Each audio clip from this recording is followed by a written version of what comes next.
Have a good day. Two words will be permanently carved on the brains of numerous individuals following Bitcoin, Silk Road. This was the first doll market, and it got infamous for empowering individuals to sell drugs and other illicit things on the web. Be that as it may, what is a dim market, and how can one work without anyone else? Dim markets aren't really unlawful. They are basically computerized commercial centers made utilizing similar sorts of advances that normally support Bitcoin. In any event, they will acknowledge Bitcoin as a technique for installment on account of its semi-unknown attributes. Having said that, most dim markets immediately become illicit in view of the sorts of items that they permit merchants to sell. When a computerized commercial center takes into account the dealing of medications, weapons, or other illicit things, at that point it is violating the law, and law implementation authorities will rapidly get intrigued. Silk Road. That is the thing that occurred with Silk Road, which was one of the first, if not the first, dim market on the web.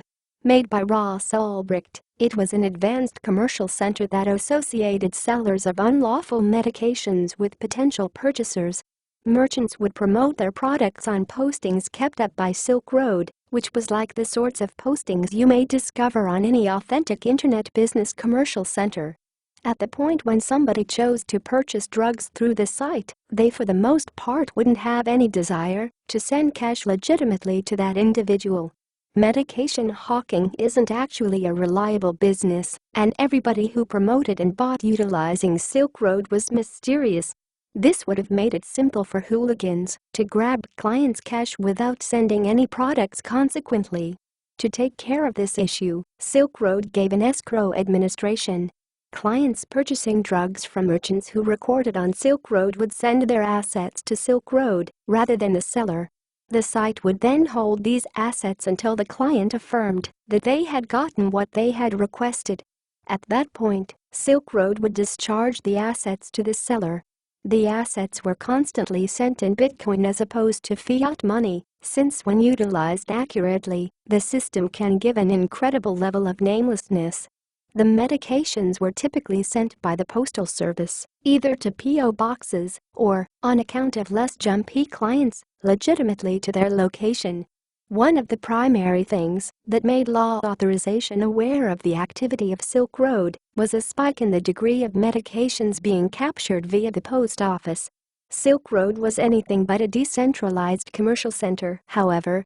It ran on a PC constrained by Ulbricht. It was secured, however, in light of the fact that it ran on Tor, which is a correspondences convention intended to offer obscurity to the individuals who use it. Initially created by the U.S. Naval Force, Tor has gotten famous among those needing to ensure their personalities on the web. The FBI in the long run captured Ulbricht by sorting out pieces of information that they assembled from different places outside the Tor organize. Presently, however, a lot progressively dimmed markets have jumped up, the greater part of them managing in drugs. Dull markets under attack. Beside the way that they are violating the law, probably the greatest worry around dim markets is reliability. In a few cases, dim markets have out of nowhere disappeared with a huge number of dollars retained assets, leaving clients looted of their assets. Law authorization is likewise showing signs of improvement.